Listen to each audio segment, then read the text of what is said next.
This video is not a clickbait. I actually spent only $355 on my trip to Serbia and back. My name is Divya. I have lived in Dubai most of my life. I'm originally from India. I absolutely love solo traveling. When you're traveling alone, you get to experience so many different emotions, ranging from happiness, sadness, fear, anxiety, excitedness, euphoria. So before I get into how I only spent $355, I just want to get into my 2 cents with this book that I read recently called The Psychology of Money. Your relationship to money is determined by your experiences. It varies from person to person. Even if you guys are siblings, even if you guys are twins, you will have different experiences in life, and that will determine your relationship to money. The things that I don't like spending money on is flights. I just wanted to take me from point A to point B safely. I don't care so much about the leg space. It's not that big of a deal for me. I do understand it can be different for each one of you. If it's just a 3-hour flight, it's okay. I'll deal with it. If I'm getting the same flight for 10 euros, I will just shut up and I will sit.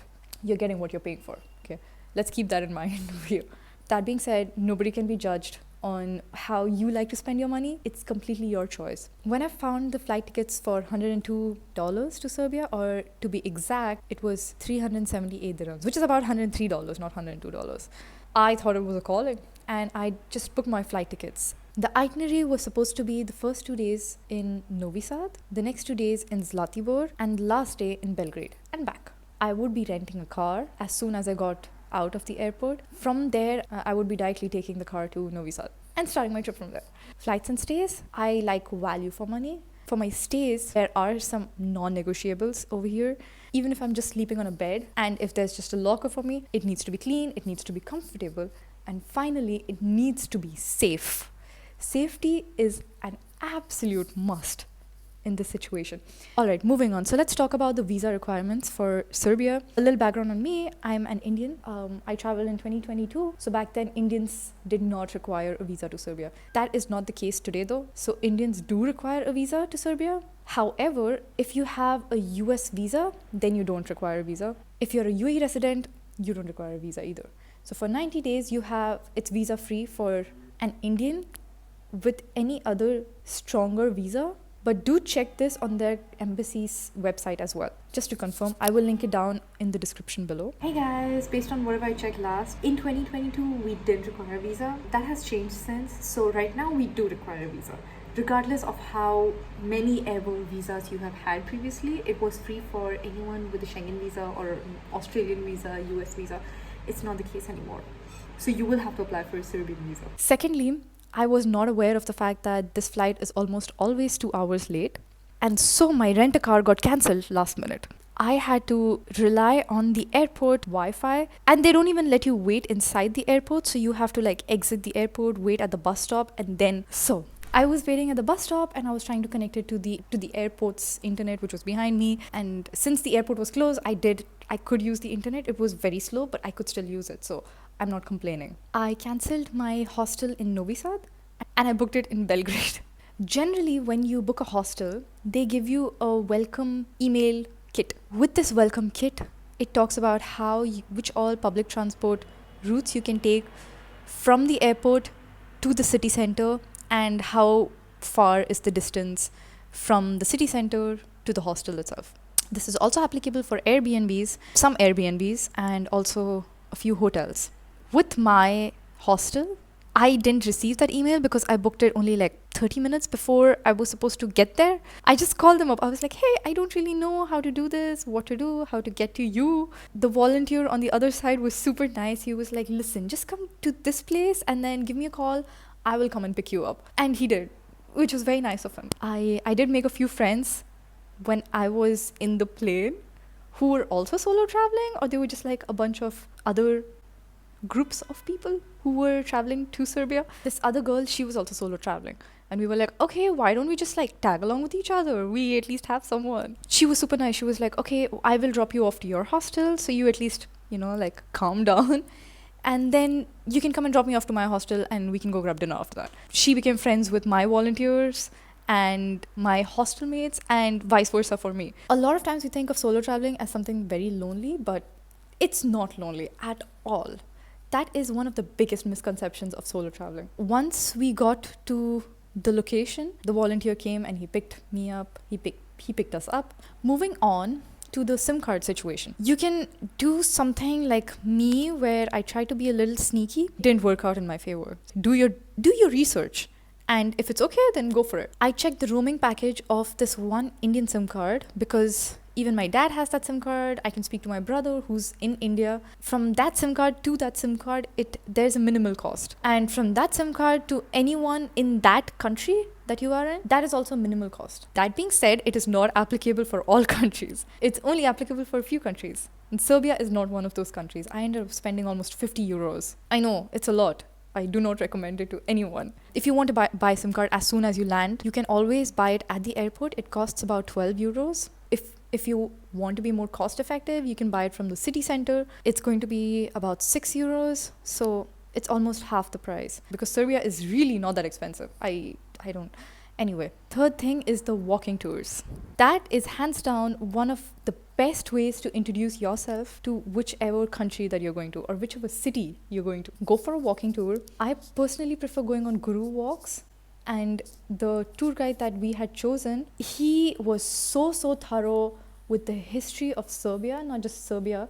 He also spoke about how Serbia was 5 different countries before it became Serbia, the different monuments and museums that we should be visiting, the different cities that we should be going to since we are already here. Finally, the food options, which is very important to me because I prefer eating vegetarian food. And he had some great bakery options.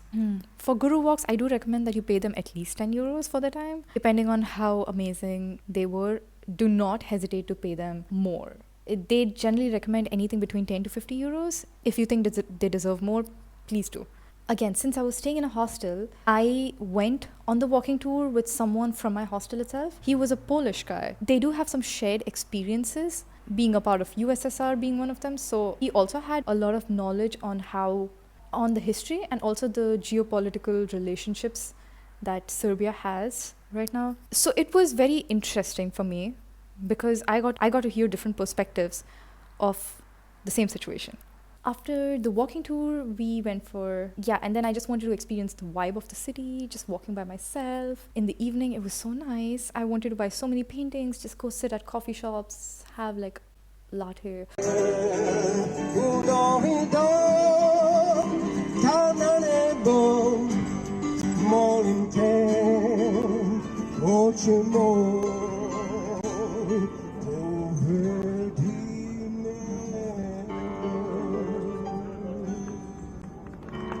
I ended up going back to my hostel, relaxing, and then I went for dinner with another hostel mate. Yeah. And then we went to experiencing nightlife. Speaking of nightlife, their national drink is rakia. So if you do enjoy drinking, or if you're someone who's like, okay, I will only drink when I'm in a city and if they have like fancy option, then rakia is definitely something you should try because it has 60% alcohol, which is extremely, extremely, extremely strong.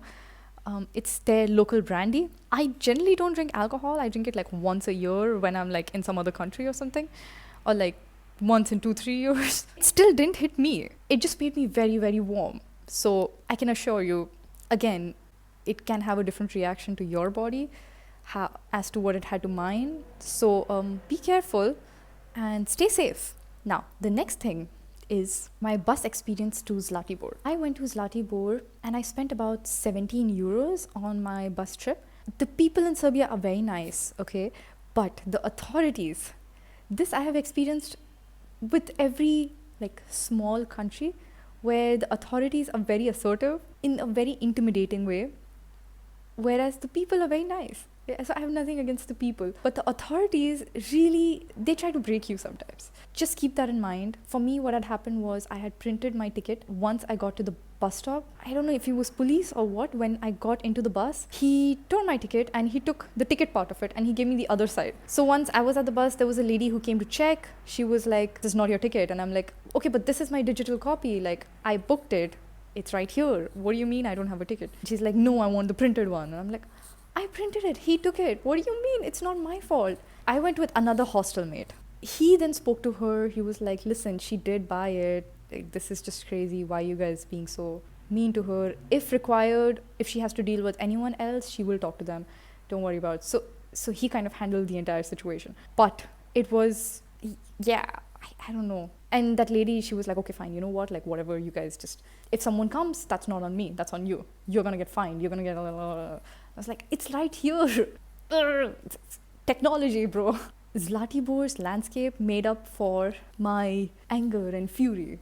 So it was all gone. As soon as I went there, it was all gone. Zlatibor is hands down one of, not even one of the, it's the prettiest place I have been to in my life. It is literally heaven on earth. It's so gorgeous. So beautiful.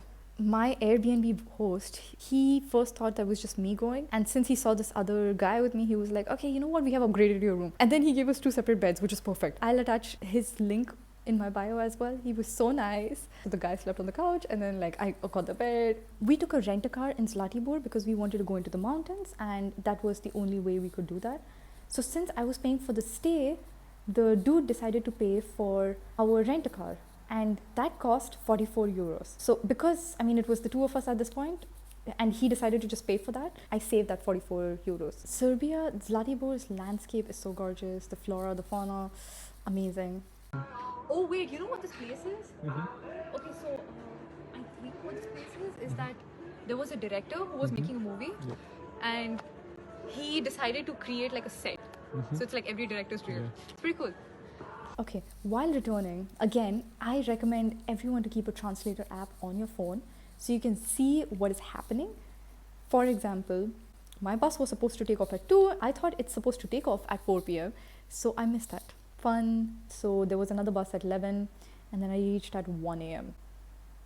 or 2 a.m. Something like that. I reached super late because my bus was super late. I gave the hostel people a little heads up, like I'm gonna be late here because this situation happened and I hope you guys understand.